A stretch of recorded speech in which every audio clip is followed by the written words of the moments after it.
Buenos días, tardes, noches, les habla Karasu. Les vengo aquí a hacer un pequeño aviso, corrección. Este episodio de la Biblioteca Eterna, junto con el anterior, se grabó con un nuevo micrófono que acabamos de comprar, pero al parecer como que empezó a tener un error a mitad del programa y tiene como un jamming noise. Bueno, se escucha como un golpeteo. No sabemos si fue nuestra culpa, culpa del micrófono. Ahorita de hecho estoy grabando algo directo desde el celular, nada más para asegurarnos de que tengamos una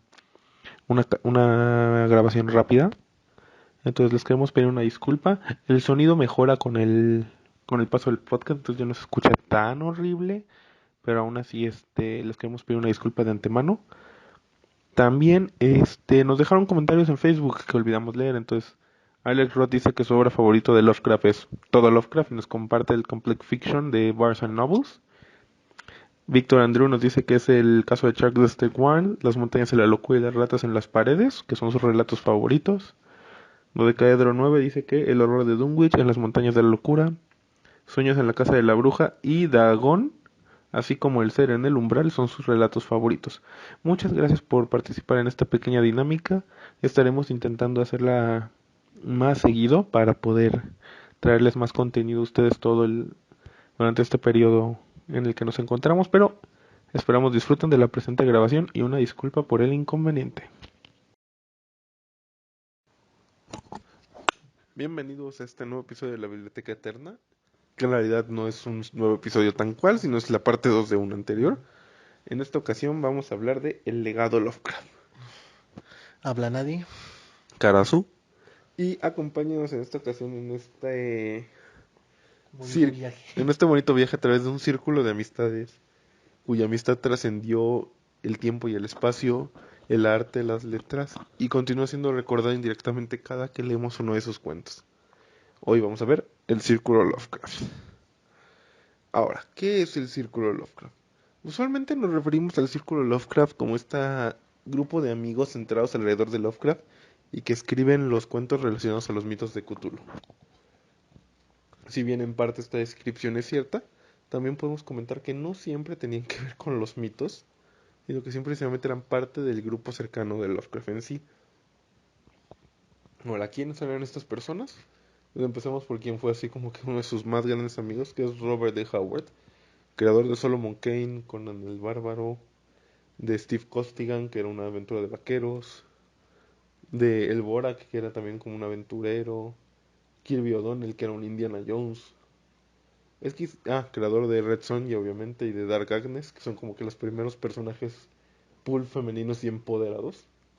Una cosa muy curiosa, por cierto, pero y que también colaboró con Lovecraft, no directamente escribiéndose cuentos, pero él añadió cosas a los mitos y Lovecraft incorporó estos elementos a sus historias. Por ejemplo, tenemos La Piedra Negra, que es considerado como su primer cuento de agregado.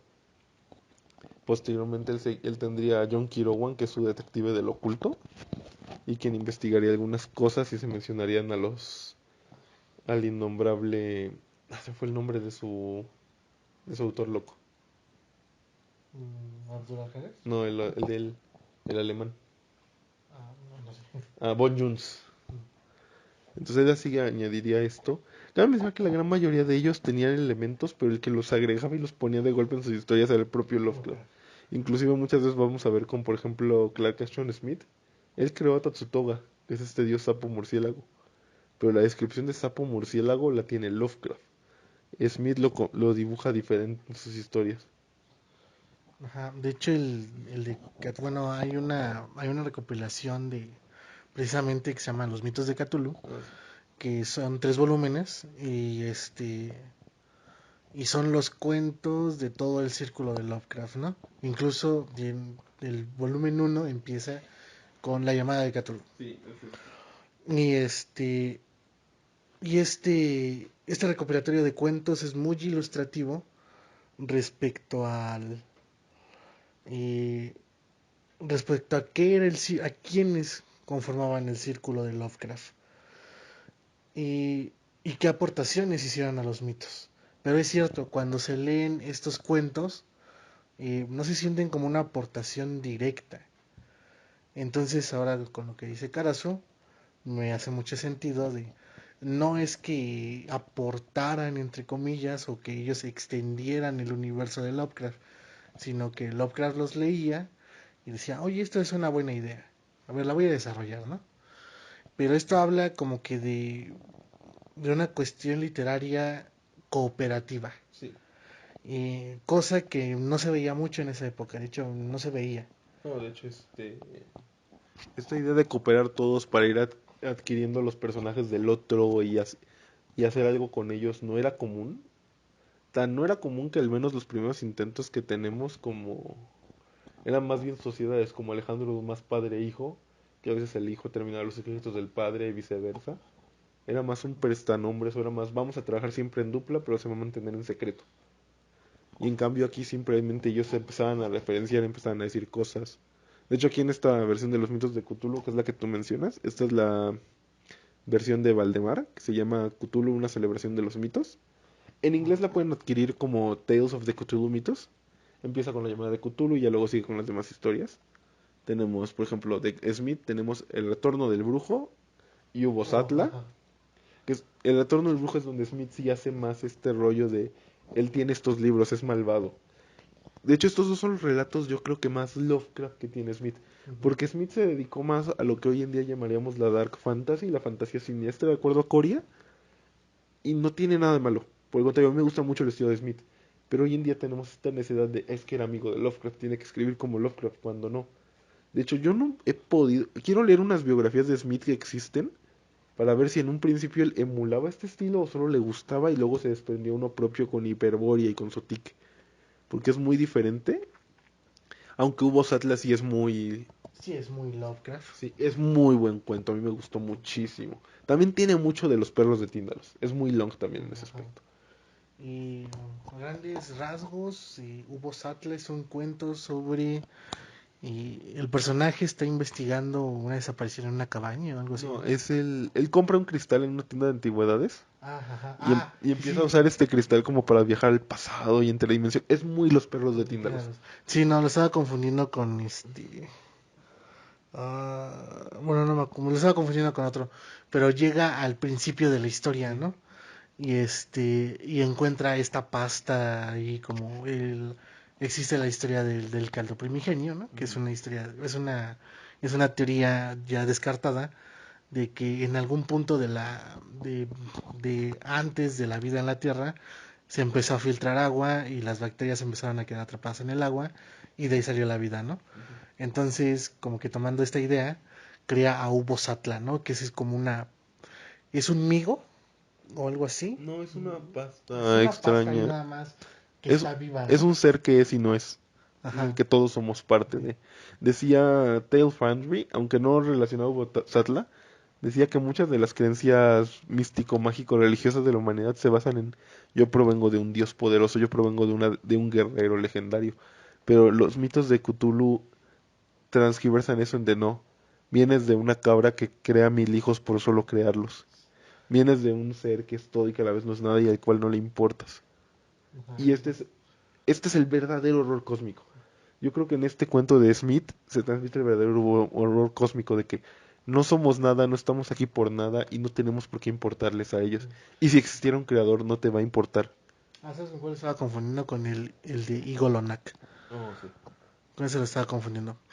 Este. Sí, este cuento de hecho yo diría que es imperdible, Sí, es imperdible. porque efectivamente esto dice, esto es horror, esto es el horror cósmico. Sí, O sea, tú vienes de una masa de pus que no piensa ni razona. sí, Y si tú eres parte de eso, y tú eres parte de esa pus, ¿no? sí.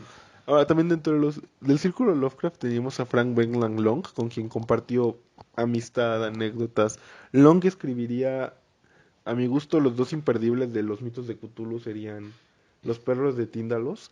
Que en realidad los perros de Tíndalos, no recuerdo si menciona cosas de Lovecraft, pero nos daría un monstruo para la posteridad. Los perros de Tíndalos están en todos lados. Y según pasa esto de los libros que tiene en la estantería, y sí menciona algunos de Ah, Lovecraft. entonces sí, sí es parte. Menciona libros ficticios de Lovecraft. Menciona el de de Skulls y el Necronomicon. Ok, entonces menciona a Howard y al... Ah, porque se iban añadiendo entre ellos. Ujú. Sí. Y que también algo muy bonito es que los perros de Tíndalos es un monstruo para la posteridad. Lo vemos en Yu-Gi-Oh! Que está el Tindangle Hound, que es el perro de Tíndalos. Y que de hecho es una muy buena representación de este ser que es como canino, pero no es ser. Y tiene ojos, pero no tiene ojos. Y tiene lengua, pero no es lengua. Es una cosa muy Interesante. interesante. Que, bueno, que también aquí hay una cosa con la traducción, ¿no? Porque según yo, Jaun es como sabueso, ¿no? Es sabueso, pero también tú puedes referirte a un hound como una jauría. Ujú. Entonces, que lo relacionemos con un perro podría no ser del todo exacto. Sí. No, y que de hecho te digo, es un monstruo para la posteridad. En Shadow Hearts hay un jefe que es un perro de Tíndalos. En Yu-Gi-Oh! Está esta carta. En Force of Will ahí están los perros de Tíndalos como En, tal. en Mitos y Leyendas están los perros de Tíndalos también. En el juego de rol que acaba de sacar Mundifius de Conan el Bárbaro, hay una edición que se llama Los Horrores del Aire Iboria. Y uno de los Nemesis Encounters, que son como los subjefes del juego, puede ser un perro de Tíndalos. Leí sus cartas de habilidad, está muy puerco. No sé cómo puedes matar algo que se teletransporta en el escenario solo. Y aparte, sí da mucha cosita. Sí. Sí, publicamos un meme hace ya un buen tiempo de, es un gran cuento, ¿no? Sí, esta habitación tiene cuatro ángulos. Sí. Porque, a grandes rasgos, se trata de un científico loco. Aquí sí es de un científico loco Sí, que descubre una droga que lo teletransporta en el tiempo, ¿no? sí. Y, Que es esta primera idea de que había muy al inicio del pulp, donde no eran máquinas, no eran sensores, eran drogas. Era experimentar con la memoria ancestral y colectiva del mundo. Sí, hoy en día es tan estúpido, pero tan divertido. Es como el científico loco tipo Doofenshmirtz de Phineas y Ferb, pero todavía antes. No tiene sentido, es estúpido, pero es divertidísimo. y la conciencia de este científico loco es transportado prácticamente al inicio del universo, donde se encuentra a estas cosas. Y de sopetón regresa pero él dice, no, me van a encontrar, ellos lo olfatean todo, ellos encuentran a cualquiera en cualquier dimensión. Y un protagonista nos lo está contando. Y luego recibe una carta, bueno, un aviso y llega a su oficina y ha tapiado las esquinas Ah, sí. de su oficina. Y es que ellos salen de las esquinas. No, es un concepto maravilloso. Maravilloso. Sí, yo creo que si Long va a ser recordado por este cuento, es digno. O sea, no es porque denigrar el resto de su obra, porque él escribió casi 80 novelas, escribió 120 relatos. Yo he leído muy poco de él, pero yo creo que este es el gran cuento de Long. A lo mejor luego leemos más. O al menos es el gran cuento Lovecraftiano de Long. Sí, y es una idea que cuando yo la leí de niño estaba aterrado, pero estaba fascinado por este concepto de los ángulos, del tiempo, de la matemática. Este concepto Lovecraft ya lo había presentado en Sueños en la Casa de la Bruja y lo ligué inmediatamente y fue así como de... No pude dormir esa noche, pero es maravilloso. Yo este lo considero el gran cuento. Y ahora también Aquí está. Espérame. Sí, de Derlet hizo una colaboración que es El Morador en la Oscuridad, que es aquí de estas historias donde Derlet y Lovecraft se mataban a sí mismos. Sí, porque aquí era un símil de Lovecraft, el protagonista. Porque bueno, es que uno es el morador de la oscuridad Ah, cierto. y la otra es la sombra que escapó del chapitel. Ujú. El morador de la oscuridad es la primera parte. Sí, son tres, ¿no? Ajá, de hecho no, son dos y esta es una historia aparte. Ok. Porque también Lovecraft tiene una historia llamada El morador de la oscuridad. Ah, cierto. El morador de la oscuridad que escribió Lovecraft es alguien está investigando un culto, como una especie de culto satánico en una iglesia de un pueblo. Ujú. Y, eh, Y se encuentra una cajita. ajá. Y en la. Y bueno, en el campanario de esta iglesia hay una cosa que luego sabremos que es Nyarlathotep, es uno de sus avatares. Sí. Y eso ya es más del universo expandido, pero sí. Sí, es canónico. Este, pues una que solo habita en la oscuridad, no soporta ningún tipo de luz, pero una noche cae tormenta, Se apagan las se luces. apagan todas las luces, no hay luna por la tormenta y esta cosa escapa, ¿no? Y En la sombra que escapó del chapitel, que ese es de August Derler, y es otro personaje investigando qué fue lo que escapó del chapitel, por qué se destruyó la iglesia. Ujú. Y entonces es cuando encuentran una relación con un científico algo extraña. Y al final resulta que la sombra, que es Nyarlathotep, se como que poseyó el cuerpo de este científico. Y Nyarlathotep le dio a los seres humanos la bomba atómica. Ok. Es un Es, cuentazo sí, también. sí, tengo que leerlo porque ese lo tengo, pero no lo he leído. Sí, Ahora, es un cuentazo. sí, Derlet sería el albacea de Lovecraft. Y este que señalas aquí del Morador de la Oscuridad de August Derleth es es también un cuento muy Lovecraftiano donde aparece por primera vez Itaca o Itakua. No, ese es el más allá del umbral. Bueno, pero aquí también aparece Ah, Itakua. ¿también lo menciona? No También me lo acuerdo. menciona. Sí, Derlet. Ya dijimos de él en el episodio pasado. Él fue el albacea. Él añadió a Itaqua a los primigenios. No me gusta tanto sus cuentos, pero debo admitir que llega a tener buenas. Algún sitio donde yo leía libros gratis decía que Derlet era el más precoz de los aprendices de Lovecraft. Yo sí lo considero así como que el que comete el pecado de querer ser el consentido del profe, pero el profe ya no está. Porque cuando lees más allá del umbral, mencionan a Lovecraft como ese escritor profético de horror y que la gente no lo supo apreciar cuando falleció. Exacto. Es el concepto de darle que me da comezón, Sí, a mí porque tampoco me gusta. es que exactamente lo que Lovecraft escribió sí fue real, ¿no? Sí, y que luego Brian Lumley parodiaría en Titus. Bueno, yo no estoy seguro. Yo digo que se está burlando en Titus Crow, pero Y sí, la verdad, ese concepto me da mucha comezón, me da no sé. Y Alianza Editorial sacó hace algunos años una recopilación bueno, Darle escribió 3 libros de cuentos enteramente sobre los mitos de Cthulhu. ujú.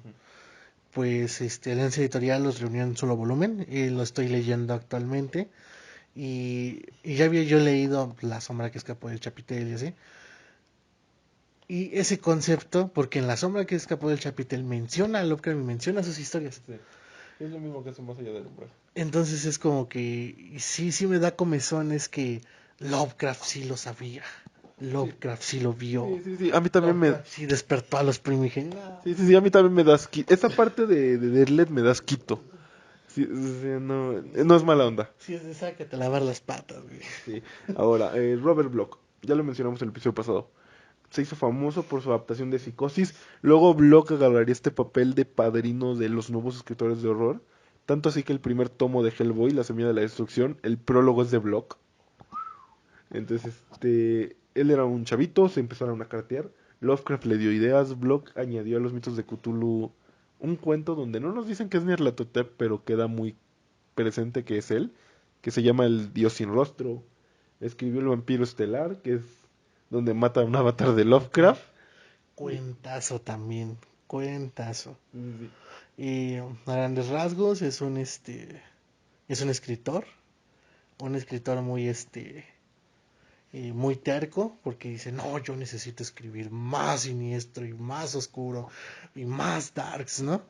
Y para conseguir esa inspiración, va y va a comprar libros de hechicería, se mete en el ocultismo, y hasta que encuentra un libro que es el libro de Yvonne, ¿no? Ujú. Y es en un anticuario encuentra el libro de Yvonne, y y al Los leerlo, gatos.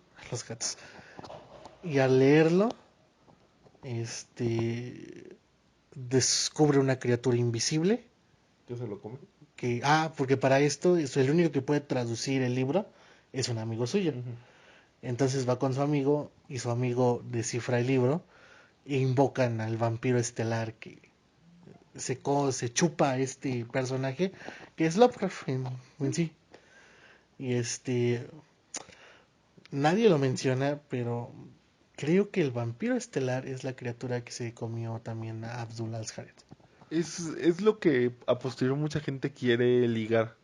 Porque nuevamente, y lo comenta Neil Gaiman en este grandísimo documental de Fear of the Unknown, Lovecraft nunca se sentó a decir voy a hacer mi universo. Ajá. El que lo hizo fue Howard. Y Howard unió la era túrica, que es la era de Kul de Valusia y Atlantis, la era Iboria, te explica cómo va de uno a otro y qué pasó de uno a otro.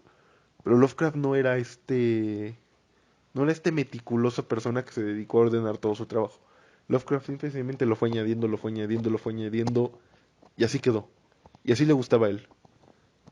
Y probablemente a él no le importa cómo está su situación actual. De hecho, ese Teyoshi diría que él estaría fascinado con lo que se está haciendo con su obra ahorita. ¿Sí? Mm, yo tengo mis dudas. Yo también tengo mis dudas con algunas cosas, sobre todo con lo que hizo Derlet, pero... Bueno, creo que estamos basureando mucho a Derler. Sí, Y hay muchas cosas positivas en Derler.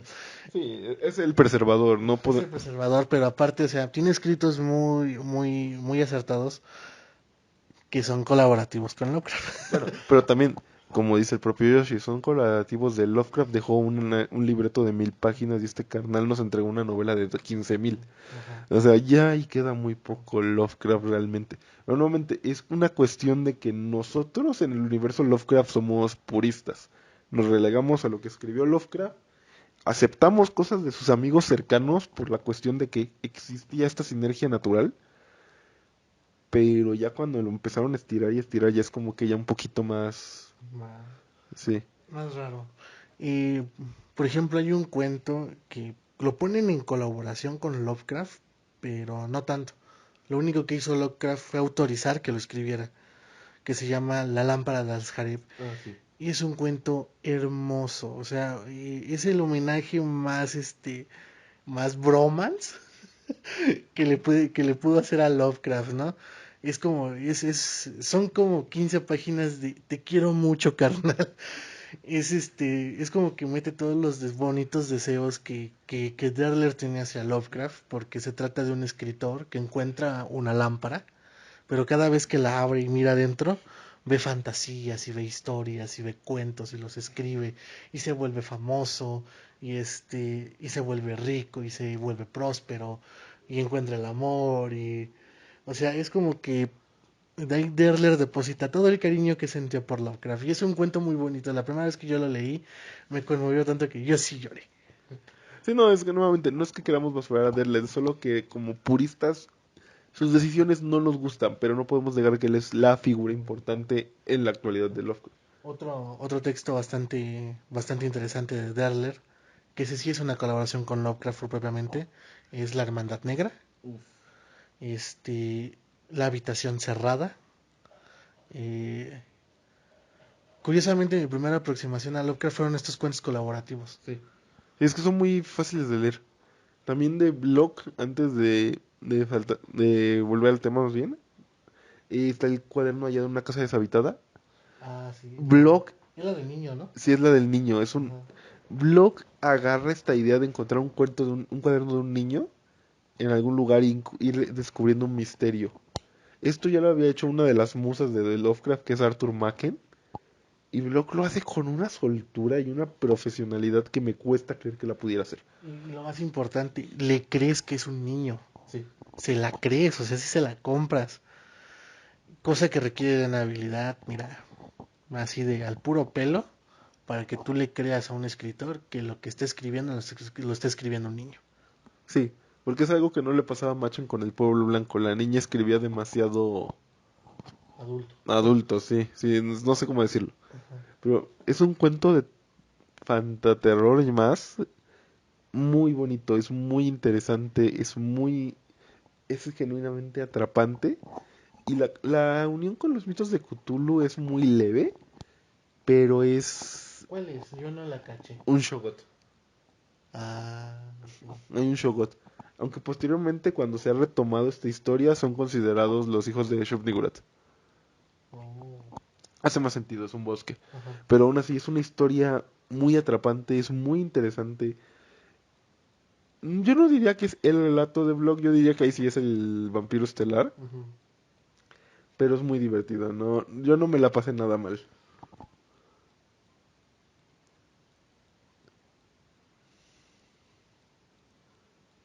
Ahora, aquí está. Vamos a hablar de uno de los hijos, del hijo secundario de Lovecraft. Bueno, primero vamos a hablar del hijo primero. El hijo primero es Ramsey Campbell. Ahora, ¿por qué le decimos que es su primer hijo? Porque todavía Block, todavía Derlet eran gente que lo conoció en vida, que Ajá. se carteó, que eran sus fans y fueron sus amigos y fueron gente con quien se llevó bien y se unieron a este gran movimiento que fue el Círculo Lovecraft. Después quedó todo en manos de Derlet. No podemos negar la obra de Derlet porque Derlet como albacea sí celó los derechos de Lovecraft. Se la rifó. Sí, la verdad es que fue un gran albacea, no es un Spreng de Cam que dijo, esto lo creó Howard, pero yo soy el que escribe chido. Tembló. No, no manches. Disculpen. Bueno, no es un Spreng de Cam que basurió al autor y se dedicó a succionar su sangre de mala manera, no. Derlet hizo muy buena depuración de los autores que iban a unirse al ciclo de Lovecraft. Y aquí es donde tenemos al primer hijo de Lovecraft, que es este primer niño que crece leyendo los cuentos de Arkham House y que dice yo quiero colaborar. Ese es Ramsey Campbell. Ramsey Campbell destaca por ser británico y él se cartea con Derlet y le empieza a mandar sus primeros cuentos. Derlet los revisa, le da corrección y lo une a los mitos. Ramsey Campbell también haría lo que hizo Lovecraft, pero en Inglaterra. Si tenemos este llamado continente Lovecraft, que es Kingsport, Innsmouth y Arkham, Derlet también creó su parque ficticio donde están sus cositas, donde ocurren sus cosas. Tiene su lago donde habita Galaki, el primigenio, que de vez en cuando despierta cultistas para preservar sus ideas. Él también ya tiene una cuestión de primigenios un poquito más raros o un poquito más atados a la moralidad, pero sigue haciendo cosas interesantes. Yo ahorita de él estaba escuchando un audiolibro que se llama La última revelación de Galaki.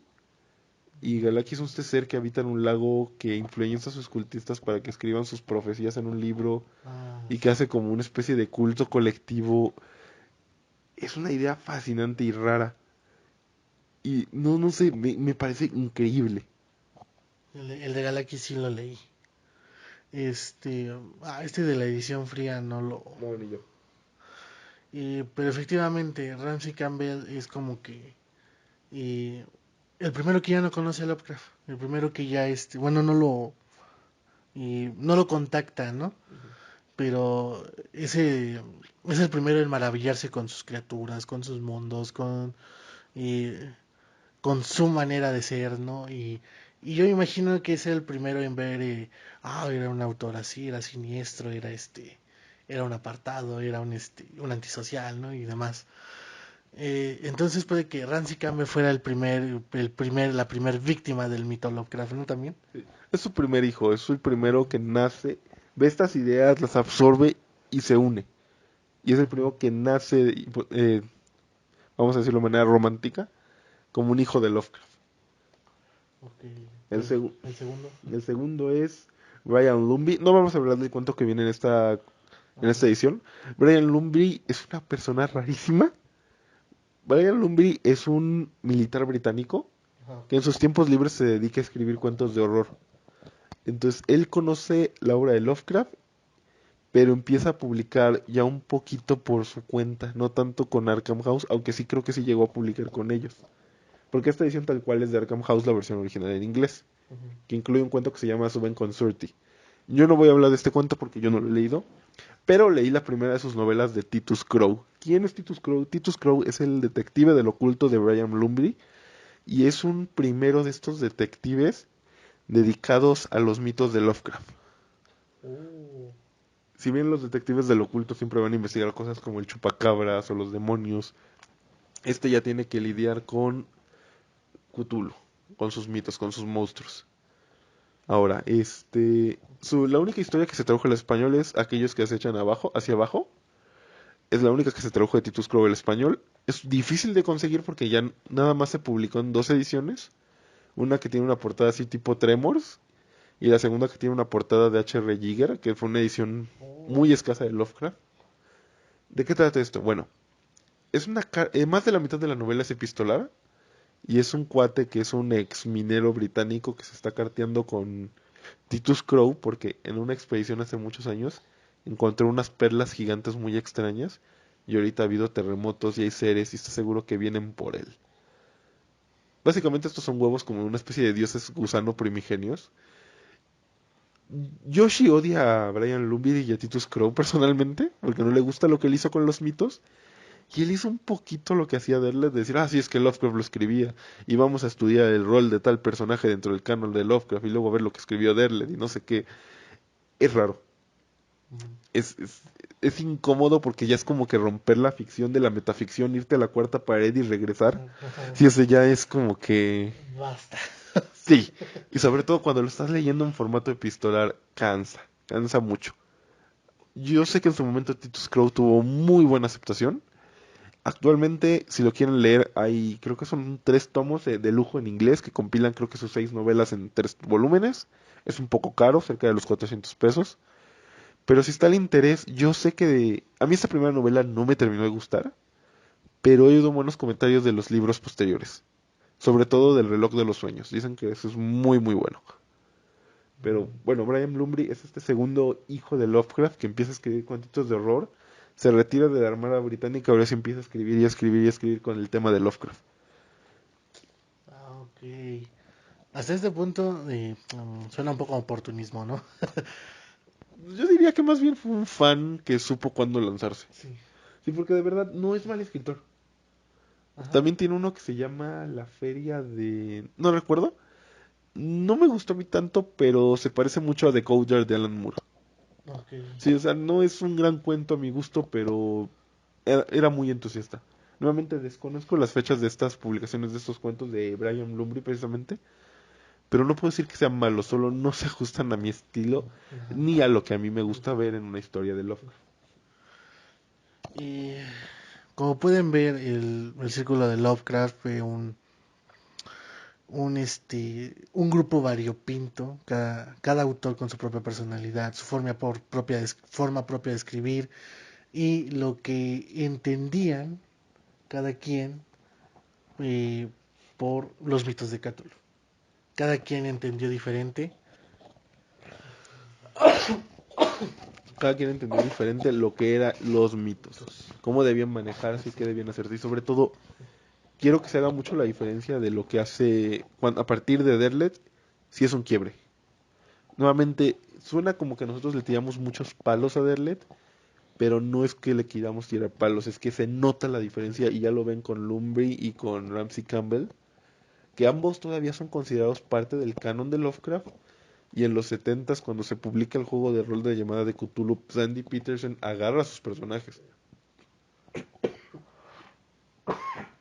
Y ya que vamos entrando a este campo tan escabroso de los juegos de rol, Ujú. pues podemos concluir la parte del círculo de Lovecraft. Y ahora que ya entendemos un poquito cómo Lovecraft inspiró en términos literarios a un grupo. Y en el capítulo anterior decíamos que Lovecraft era un fenómeno. Ujú, Hablamos del mito Lovecraft, ¿no? ujú. Pero en este episodio vamos a hablar un poco más también sobre el fenómeno social que es Lovecraft. Lovecraft y su mitología ampliada por su círculo, cada quien con su forma de entenderlo, y configuró la forma de tener miedo en el siglo XX. Y y el horror cósmico es la forma del horror en el siglo XXI. La idea de que no somos nada. No somos nada, eso asusta. Oh, sí. ¿Por qué? Porque en la era de la posmodernidad necesitamos ser algo. Si llega alguien diciendo es que tú no eres nada, tú eres más pequeño que una mota de polvo en el universo. Y si alguien te sopla, el universo no se entera. Ujú. Todos los logros de la humanidad, todo su desarrollo, todo su arte, toda su, todos sus mitos, toda su literatura, toda su ciencia o lo que creemos que es ciencia, al final del día, si, de un día para otro el sol se expande y se traga este planeta, o si se abre un agujero negro, o o si un dios exterior nos come, al final no importa.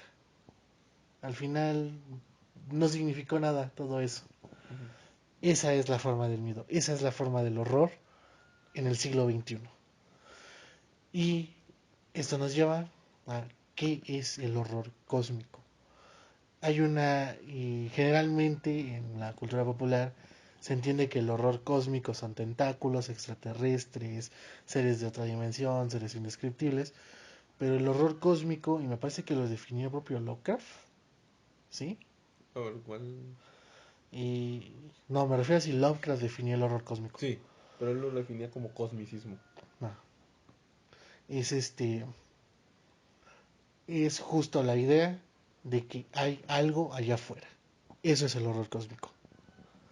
Hay algo allá afuera, este, a lo cual tú no le importa, simplemente está ahí y en cualquier momento eso que está allá afuera o que está en el mar o que está en el aire o que está en una montaña, algún día va a despertar y va a reclamar lo que le pertenece, que ya sea este pedazo de tierra, ya sea y el planeta mismo.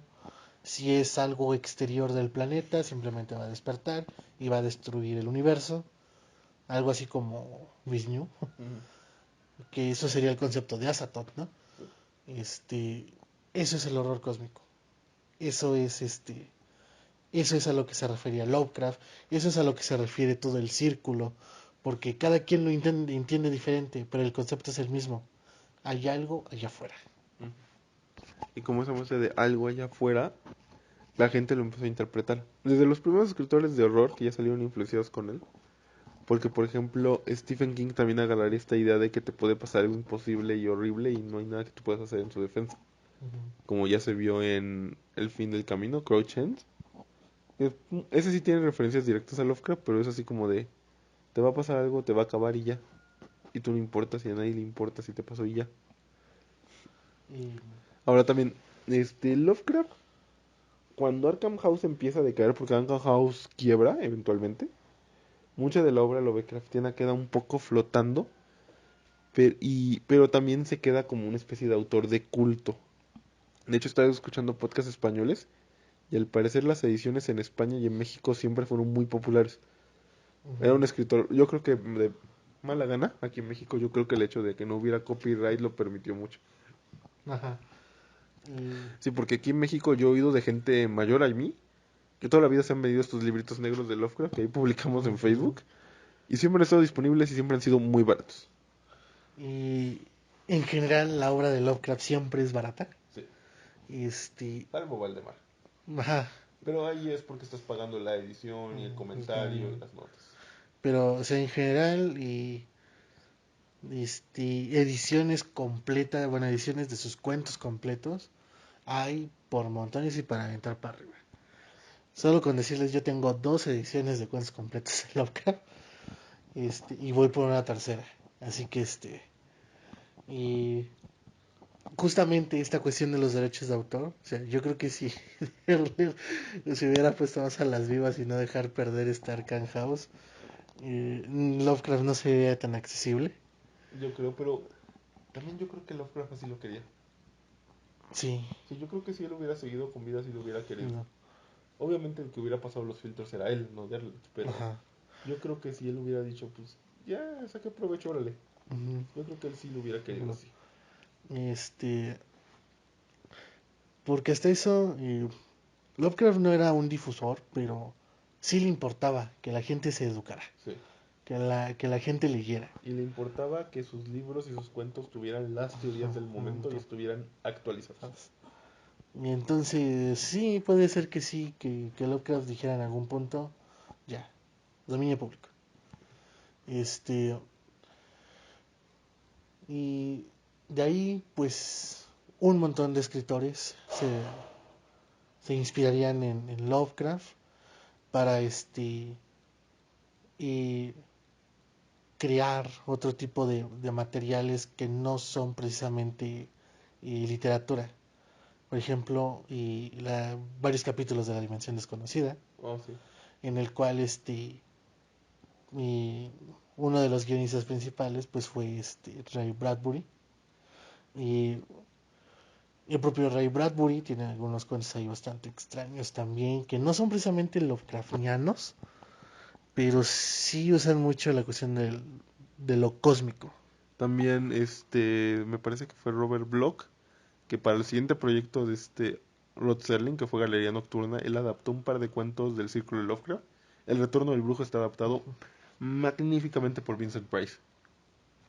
Y también intentó que se adaptara el horror en el... no me acuerdo si en el horror en el Museo Más Allá de los Leones intentó que se adaptara, pero la mayoría del presupuesto no dio. Más allá de los eones es el tipo que se encuentra una piedrita y se teletransporta a un mundo donde mata al rey y se convierte en el rey. No, Ah, rayos. no, pero también estos primeros intentos de hacer tele con él también son la semillita para que otra persona se animara a hacer algo más. Roger Corman es el amo y señor de la serie B, y sus adaptaciones de Edgar Allan Poe con Vincent Price fueron super logradas, sumamente galardonadas por la crítica y por el público de su momento. Y entonces él decide tomar un cuento de Lovecraft, que es el caso de Charles Ward, y adaptarlo con Vincent Price. Wow. Su versión se llama El Palacio Embrujado de Haunted Palace. Le puso el nombre de un poema de Poe, porque en ese entonces no se creía que se fuera a vender un autor así. Y más para acá, ya más para los años 70, 80, en el cine se vería más la influencia también de Lovecraft. Hasta este punto, la cuestión del horror cósmico y de Lovecraft era como, todos habían leído a Lovecraft, pero pocos hablaban de él. Es como de, ese tipo que me dio una buena idea para una película. Y yo creo que la epítome del horror cósmico en el siglo pasado es Alien. Sí, sí, Alien está... Se ha hablado mucho de que está basado en este horror cósmico, aunque tal cual Alien es considerado más bien como que el epítome de lo gótico en el espacio. Pero sí, yo lo considero una gran transgresión del horror, porque no solo es llevar el horror al espacio, sino es también transgredir la ley de un cuerpo humano dando a luz, de lo de vulnerables que estamos ante la indiferencia del cosmos, de que no conocemos qué fuerzas hay más allá. Yo creo que sí lleva cierta carga de cosmicismo, Uh-huh. y también después esto ayudaría a que, llamémosle dos entusiastas, que son Brian Yuzna y Stuart Gordon, hicieran su película Necronomicon. Sí. Necronomicon adapta brevemente tres cuentos que son Aire Frío, El que susurra en la oscuridad y creo que El extraño. No son muy buenas versiones, son cotorras de ver, eso no lo voy a negar, pero son los primeros que empiezan a querer llevar Lovecraft ya a lo alto. Y luego eh, ah, ya haría Stuart Gordon Reanimator y él ya le pondría el nombre de H.P. Lovecraft The Reanimator, que se desviaría completamente del sentido de la obra original de Lovecraft. Aquí sí tenemos un científico loco a todo lo que da, un científico loco adorable en el estilo pulp de la palabra, pero que ya es desproporcionado. O sea, Herbert West en el cuento sí era un loco completo, pero aquí ya le dice quítate que ahí te voy. Y aparte también Stuart Gordon mete cuestiones del sexo, de la sangre, de la violencia. Exacto, ¿no? Por ejemplo, lo que iba a decir con Alien y con este Geiger, que él mete el sexo. Y Geiger, bueno, específicamente Geiger mete la cuestión sexual en Alien. Pero en el diseño. Ajá, y la agresión sexual en el concepto de Alien. O sea, el Alien te preña, te viola básicamente, ¿no? Y otros directores como, en este caso, en H.P. Lovecraft Reanimator, cuestiones de sexo, de gore, de violencia, que ya de por sí el cuento original, el final es protogore. Sí, es por todo. Y de ahí, pues el gran director que también le tendría mucho cariño a Lovecraft, corrígeme si estoy mal, es... Ay, el de ellos viven. John Carpenter. John Carpenter. John Carpenter es no intenta adaptar a Lovecraft como tal, No. pero él usa mucho el concepto del horror cósmico. John Carpenter es el de la cosa, ¿no? Sí. Yo creo que si Lovecraft hubiera visto El Príncipe de las Tinieblas se hubiera conmovido. Porque esta idea de mezclarte el diablo como una entidad metafísica, cuántica, matemática es... yo no entendí por qué lo hizo así, pero esta dimensión que le da la oscuridad es fabulosa. Yo creo que ahí sí Lovecraft se hubiera conmovido si hubiera visto eso. Y ahí es donde entra este elemento cósmico, donde sí tienes este mal tangible, esta fuerza que quiere destruir al mundo. Lo tienes mezclado con la religión de esta secta católica que está cuidando el cilindro de que no se habla. Tienes también el elemento sobrenatural de los espejos, de cómo se meten, de cómo se hacen las posesiones. Pero a la vez tienes cuestiones de física, de cuántica, de matemática, que te están explicando todo de una manera distinta. Porque también uno de los grandes elementos que siempre hizo Lovecraft es esta mezcla entre la ciencia y la magia y lo desconocido. Y sí, también luego haría. La cosa está inspirada en un relato, pero siempre ha estado el rumor de que John W. Campbell se inspiró en Lovecraft para hacerlo. Creo que él nunca lo admitió en vida, pero sí. Y luego tuvimos Al borde de la locura, que ahí sí hay referencias a Lovecraft, como la señora Pigman. Que es como Lovecraft con Stephen King, de hecho, esa película. Sí, de hecho, precisamente el de la boca, ¿qué es la boca de la locura, algo así? Es es el Te quiero mucho Lovecraft de Carpenter. Eso es su homenaje a la obra de Lovecraft. Es una parodia también, o sea, es una sátira a lo que Stephen King quiso hacer con Lovecraft, ¿no? Es una película muy, también muy estrambótica, pero muy divertida, muy entretenida y sobre todo muy Lovecraft. El concepto de son los primigenios los que me están dictando qué escribir y así modificar la realidad para que puedan volver es súper. Yo creo que Lovecraft se hubiera quedado así como de su pinche madre. Definitivamente. Y de ahí para acá, ¿cómo ves el horror cósmico en la actualidad? Hubo leves intentos. Nuevamente Stuart Gordon vuelve, y esta vez adaptando una versión moderna de Sueños de la Casa de la Bruja para la serie Masters of the Horror. Una versión un poco más actual, pero igual muy bien hecha, muy permanente. Respeta mucho el concepto de las matemáticas, los ángulos, las dimensiones. Es una gran adaptación, si pueden consíganla. Nuevamente se llama Sueños en la Casa de la Bruja de H.P. Lovecraft por Stuart Gordon. Y esta serie de Masters of the Horror pues reunía a los mejores escritores, a los mejores directores, las mejores historias. Y nuevamente John Carpenter volvería con esta película, con este corto que se llama Cigarette Burns, quemaduras de cigarros. En México y en España se llamó El fin del mundo en 120 milímetros. Que habla de este chico que tiene su cine y que está a punto de perderlo todo, y que un coleccionista loco le encarga encontrar este filme maldito que quien lo ve se vuelve loco, y que aparentemente grababa la tortura de un ángel vivo, y las teorías para que lo encuentre, que no lo encuentre, qué hizo el último crítico que la vio, qué le pasó al proyeccionista. Es muy ya del Lovecraft que se volvió popular, pero tiene todo ese elemento del horror y del gore que ya habíamos visto con Stuart Gordon en otro nivel. Genial. Sí, esa la tengo que ver. Sí, es Masters of the Horror, es una serie de la ABC. Es de cuando todavía se está experimentando en hacer estas series de 45 minutos el episodio de alto presupuesto. Reunía a Dario Argento, John Carpenter, Stuart Gordon, Clive Barker. El propio Guillermo del Toro estuvo a nada de participar y no pudo. Es una gran Takeshi Miike está ahí metido también. Es una gran su episodio en Print está de sí, no, quita la respiración ese episodio. No, es angustioso. De hecho no se terminó de emitir en televisión de lo fuerte que estaba. Sí, es que ese cabrón está como una cabra ese güey. Sí, no, pero o sea, sí, ese fue de los primeros intentos de estas series de alto presupuesto, y ojalá, está desde hace muchos años que se quiere hacer una serie que adapte los Weird Tales de la Weird Tales, pero no ha habido nada. Y ojalá se recupere este espíritu de estas series de horror hechas por gente que conocía del horror. Y para entrar al nuevo milenio, el horror cósmico está tan interiorizado en la cultura que como que se vuelve invisible. Y Lovecraft regresa en un boom. O sea, todos hoy llaman a Lovecraft, todos hasta aparece un poco el efecto de la película de La Boca de la Locura, de casi te agarran del hombro. ¿Has leído a Lovecraft?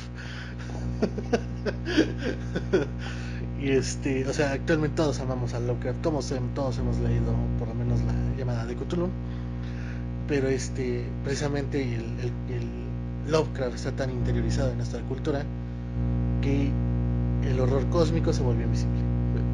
El horror cósmico sigue ahí, nos sigue asustando la idea de no somos nada, pero ya no nos damos cuenta. Pero también podríamos decir que permaneció la figura, pero no el fondo. Ajá. Tenemos un Lovecraft mucho más banal. Lo que hace que las obras inspiradas también sean igual de banales. Sí. Y de hecho no hay mucho, o sea, no hay mucho que sea visible de, está basado en Lovecraft, o está basado o es horror cósmico. No, pero sí hay elementos, por ejemplo, tenemos Hellboy de Mike Mignola. Los Ugdul Viajat son entidades Lovecraftianas. Hay una escena donde creo que siempre le encontró un monstruo tipo Cthulhu. Del Toro dijo que el estético principal era Lovecraft para la película. O sea, sí existe, y yo creo que ahorita el gran representante o el gran fan de Lovecraft actualmente es Guillermo del Toro. Sí, hizo frustrado Las montañas de la locura. Curiosamente primero con Tom Cruise y luego con Ron Perlman. Otro gran fan de Lovecraft actualmente es Neil Gaiman. Su estudio en Esmeralda es una pinche joya también. Una pena que no va a sacar nada más de eso. O sea, fans de Lovecraft sí hay, pero volvimos un poco a ese Lovecraft. A mí me dio unas buenas ideas, pero nadie está hablando de él realmente. Sí. Nadie lo recuerda realmente, ¿no? También yo creo que ahorita apremia más la visión del Lovecraft con el universo expandido que tenemos del juego de rol de Sandy Petersen, que toma más de Derlet, incluso me involucró a Ramsey Campbell y a Brian Blumry para ya añadir sus primigenios al canon final de. Nuevamente eso no tiene nada de malo, pero eso hace que el juego de rol se vuelva más un Indiana Jones que una aventura de Lovecraft. Pero también somos honestos, una aventura donde te estuvieras muriendo el 99% del tiempo no sería divertido. Por algo hoy en día Chaosium dice, ¿saben qué? Vamos a sacar Pulp Cthulhu y aquí ya vas a poder jugar una historia Pulp y ya no te tienes que preocupar por volverte loco o morirte. Y hay un montón de productos culturales basados en Lovecraft. Hay cientos de ediciones de las obras completas de Lovecraft, bueno, de los cuentos completos de Lovecraft. Y Lovecraft está en todos lados. Lovecraft se volvió un mito cultural. Y como dijimos, fundó el horror que como nos asustamos hoy. Pero también como que la industria, principalmente Hollywood, está tratando de regresar a el demonio, a el fantasma, al muñeco poseído, a la casa embrujada y en general, digamos, al horror clásico, ¿no? Y Lovecraft ha tenido mucho, tiene como que su refugio, el horror cósmico tiene su refugio en cómics, en videojuegos y en la literatura todavía. En el caso de los cómics, pues Alan Moore ya se aventó su serie de Providence. Yo no he tenido chance de leerla, nada más de Kojak, que es como que el prototipo y del cual Providence sería precuela y secuela al mismo tiempo. Es una historia muy leve, pero no puedo negar que sea interesante. En videojuegos está, me parece, Bloodborne. Bloodborne toma muchos elementos del horror cósmico puro. Lean las entrevistas con Hidetaka Miyazaki, lo explica muy bien. Pero también tiene esta cuestión de la locura, porque literalmente tienes un medidor de locura y si se llena te mueres. Es muy divertido. En la literatura, aunque no les gusta admitirlo, Stephen King. No, pues, de hecho en esta versión de la celebración de los mitos hay un cuento de Stephen King. Mira. Jerusalem Slot. Ya. Entonces, y así que pues se podría concluir, Lovecraft sigue ahí. Sí. Y Lovecraft va a estar ahí. Y seguirá, porque por ejemplo tenemos desde adaptaciones más sutiles. Este año pasado estuvo Call of Cthulhu, el videojuego del juego de rol. Tuvimos The Sinking City, que es otro intento de juego Lovecraftiano. Hace 2 años tuvimos una expansión para Darkest Dungeon, que es un juego de rol de horror, donde tus monos se estresan y se vuelven locos. Y hubo la expansión El color de la locura se llamó, que vilmente es el color que cayó del espacio, pero aquí son cristalitos azules. Y están infectando tu poblado y tienes que ir a acabar con él. Y en el cine ha habido un esfuerzo por reivindicar la obra de Lovecraft y el horror cósmico con la primera parte de lo que va a ser una trilogía de El color que cayó del espacio, de Richard Stanley, protagonizada por Nicolas Cage. y la acabamos de ver y es también una pasada. Está muy buena, es una muy buena película, es muy respetuosa de la obra, es muy respetuosa del autor. Nada más es la reinvención y la actualización de. Sí.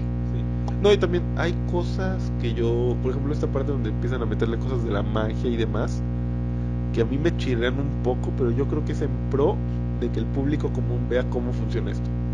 Sí, porque Lovecraft siempre fue mucho de eso y yo creo que si se los presentas de golpe no lo van a entender.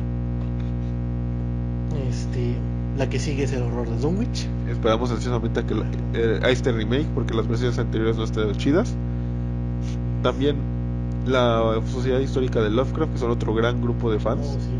tienen su versión de la llamada de Cthulhu. La gente ahorita está agarrando la modita de odiarla porque dicen que no está hecha como una película en blanco y negro en cuanto a técnica. Y sí, es cierto, no está hecho. Pero pues no sean azotados. La idea es una emulación, no sé qué sea. No tienen el dinero para hacerlo. Y luego se aventaron la adaptación de uno de mis cuentos favoritos, que es el que susurra en la oscuridad. No les perdono que cambien el final, pero entiendo el porqué. O sea, querían hacerlo un poquito más movido y heroico. Porque el cuento se acaba de... y descubrí esto, y ya no sé qué pensar. Que como cuento es increíble. Y yo creo que si hubiera sido un episodio de una serie y no una película de hora y media, hubiera sido igual un final muy válido. Pero necesitaban darle un cierre más de película. También juegos de mesa. Aparte del rol de Animal Cthulhu, pues, Fantasy Flight produjo el mítico Arkham Horror, que es uno de los juegos de mesa más largos que hay en este perro mundo. Está su variante. No, me vas a perdonar, pero el juego más largo de la humanidad es la Poleana. Es un juego que juegan en las cárceles. Simón. Está también el Arkham Horror de cartas, que ya es un juego de aventuras más leve y tengo entendido que es muy bueno. Sandy Peterson ahorita se lanzó nuevamente a sacar cosas de Lovecraft. Sacó Cthulhu Wars, que es un Risk de Cthulhu increíble. Es un juego muy caro, pero me han dicho los que lo han jugado que vale cada peso. Y hay expansiones como para que sea el juego de tu vida. También aventó una actualización para que juegues con cosas de Lovecraft en Calabozos y Dragones. Y eso siempre es bienvenido. Así que yo creo que ya podemos concluir. La gran conclusión es: Lovecraft va a estar ahí mucho tiempo hasta que encontremos otra cosa que nos asuste como cultura. Y el horror cósmico es justo en el que no somos nada. No son los tentáculos, no son los primigenios, no es las civilizaciones perdidas. Es el hecho de que no somos nada. Y que le somos indiferentes al cosmos. Lo que entonces es una invitación a como todos estos, como el círculo entendió y reinterpretaron los mitos.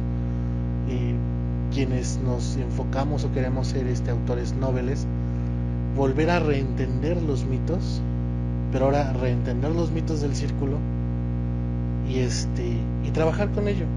Y no le tengamos miedo, porque volvemos a lo mismo. Hay muchas cosas de nuestra sociedad actual que podemos reflejar a través del horror cósmico, y Carpenter lo demostró en La Boca de la Locura. Carpenter hizo una crítica al consumo, o sea, una sociedad consumista, y a la figura del escritor idealizado. Ajá. La cultura consumista murió al idiosar un autor y seguir consumiendo sus libros. O sea, es como que se puede hacer crítica social a través del horror cósmico, y podemos hacer crítica social de lo que queramos, de la desigualdad. Podemos criticar la homofobia, podemos criticar el racismo, y el propio racismo el que le atribuimos a Lovecraft lo podemos criticar a través del horror cósmico, porque el horror cósmico también implica mucho la negación de algo. O sea, la realidad usualmente. De una realidad incómoda.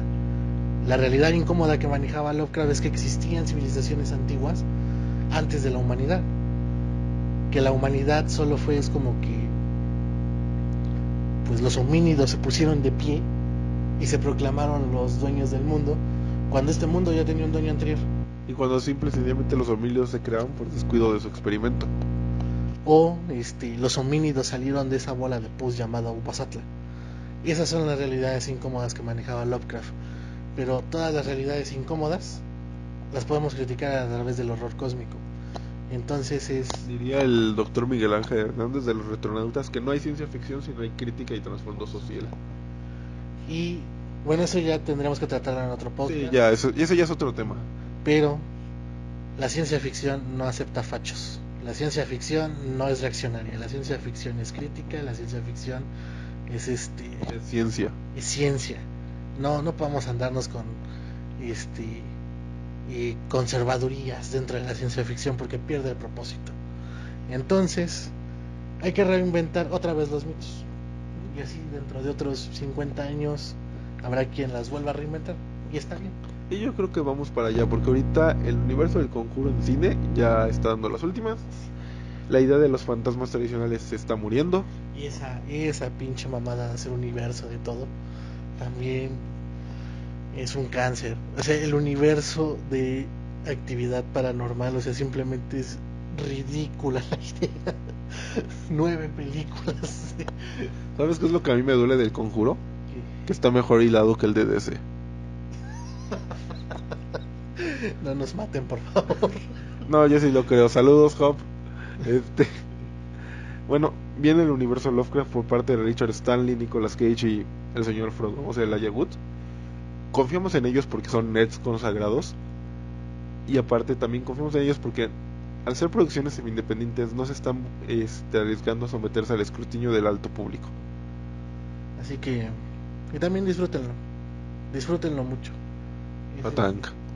Literalmente es la obra de Lovecraft, es un regalo que él nos dejó. Es queriéndolo o no, es algo que nos han regalado.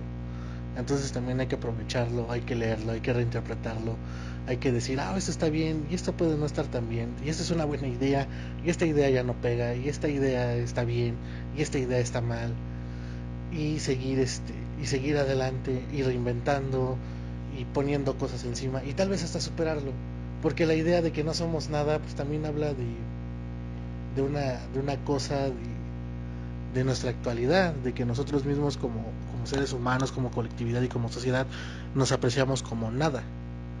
Así que si podemos superar el horror cósmico, qué bien. ¿Qué otra cosa nos asuste, pero que ya no sea el pensar que no somos nada? O sea, ir más allá de la conciencia humana. Yo lo veo difícil, pero sería interesante. Claro. O sea, sí, mi discurso es súper utópico, pero Sí. Pero pues ahí está. Somos los nietos de Lovecraft.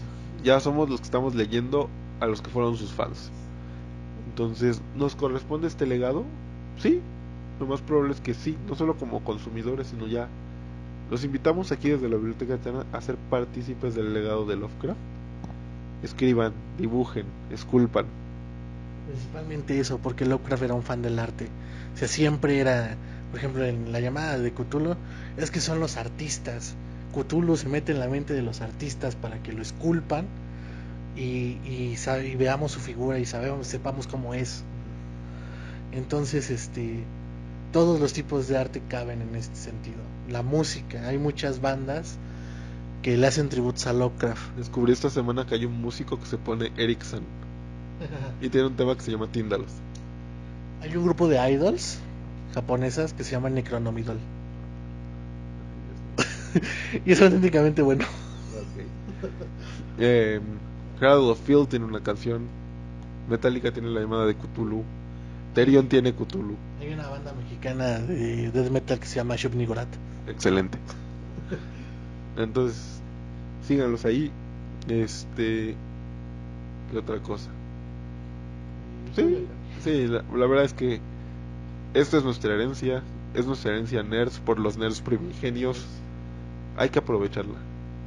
Hay que hacer algo más, hay que demostrar que este horror sigue vigente y el por qué.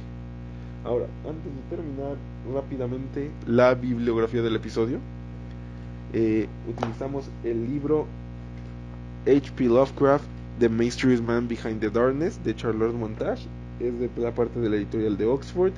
Es un poco complicado conseguirlo ahorita, pero es relativamente barato, como 180 pesos. También utilizamos las ediciones de Editorial Mirlo, que es una editorial económica aquí en México. La edición, la edición ilustrada que contiene algunos cuentos, pero eh, es especial porque también contiene Los hongos de Yugot completo. Que eso es algo que no tiene su edición completa en 2 tomos. Y usé 2 volúmenes de la colección de Editorial Tomo, de El que susurra en las tinieblas y poemas, porque contiene el texto autobiográfico que mencionamos, algunas notas sobre algo que no existe. Y algunas notas sobre algo que no existe también lo he encontrado en internet, así googleando, y sale en un PDF de 10 páginas. Y la edición de La búsqueda soñada de la oculta Kadat, porque contiene una cronología con la mayoría de los cuentos del año en el que fueron escritos, no precisamente publicados. Y también contiene una introducción pues bastante ilustrativa sobre quién fue Lovecraft. Y la colección de tomo es esta famosísima edición de que son libros negros, lomo verde, y en general se encuentra, pero ya no son tan baratos como antes, ya cuestan 50 pesos. Yo en sus mejores tiempos los conseguí en 30. Sí, de hecho sí. También utilizamos un poco de información que vienen de las versiones de Editorial Valdemar. Más que nada me basé en Más allá de los eones y otros escritos colaborativos de Editorial Valdemar Gótica, El horror sobrenatural y otros escritos autobiográficos, igualmente de Valdemar Gótica, y Cthulhu, una celebración de los mitos, de Valdemar Gótica, y la comparé con la edición gringa de Tales from the Cthulhu Mythos o Cthulhu Tales de Arkham Press. Y el documental, El miedo a lo desconocido, Fear of the Unknown, está disponible en el canal de la productora en inglés sin subtítulos. Hay versiones con subtítulos, pero pues traten de verlo también con esta versión para que les toque algo de dinero a los productores. Es un documental muy pulido. y el video biográfico que produjo Bully Magnus sobre Howard Phillips Lovecraft. Que es el documental plagiado. Ajá. Y aunque pone alguno que otro detalle extra. Y ¿cuál más? Y el artículo en Wikipedia sobre Lovecraft. Está bastante completo. Y bueno, el artículo en inglés sobre Lovecraft. Y la edición en 3 tomos de Los mitos de Cthulhu, que de editorial de Alianza Editorial, y en versión digital. También vamos a recomendarles un cuento de Lovecraft, cada uno. De mi parte yo les voy a recomendar El que susurra en la oscuridad. Es una historia muy sencilla. Cuerpos alienígenas aparecen en el río, no se pueden fotografiar, están más allá de cualquier comprensión humana, no se les entiende. Hay al protagonista, que es un profesor un investigador de universidad, un misterioso hombre granjero y su hijo le mandan cartas pidiéndole que les ayude, que él está siendo acosado por estos seres. Es una historia de ciencia ficción y horror muy buena. Tiene una gran atmósfera, esta idea de que este hombre cada día compra más y más perros para protegerlo de estos seres que quieren entrar en su casa. El misterio de las cartas, y las cartas las están interceptando, es increíble. Es Lovecraft en uno de sus últimos puntos, muy fino y todavía sin ser tan engorroso como llega a ser en su máximo punto. Y de mi parte, La búsqueda soñada de la oculta Kadat. Y Randall Carter, el gran alter ego de Lovecraft, se mete en el mundo de los sueños y empieza a buscar a los dioses antiguos y descubre que viven en Kadat. Entonces toda la novela gira en torno a las aventuras que tiene Randall Carter en este mundo de los sueños, y tiene aventuras super raras, como se mete en una guerra en la luna, explora los mares de este mundo, en lo que yo interpreté que es la nave blanca, otro cuento por ahí. Y me gusta mucho porque conecta mucho de la mitología. Es como, no sé, sí, sería el gran cuento mítico, como que explica mucho de si Lovecraft hizo alguna vez un intento de organizar y de categorizar sus mitos. Ese intento está en la búsqueda oculta en la búsqueda soñada de la oculta Kadat. Por eso lo recomiendo. Y antes de leerlo, pues lean los otros cuentos de Randall Carter, que es la declaración de Randall Carter, que no tiene mucho que ver, pero es la primera vez que aparece el personaje. La llave de plata. Y más allá de la llave de plata. Bueno, esto fue la Biblioteca Eterna, episodio El Círculo de Lovecraft y el legado actual de Lovecraft. Muchas gracias por escucharnos, síganos en Facebook, en YouTube, en iVoox, denle like, suscríbanse y comenten y compártanos. Hasta la próxima.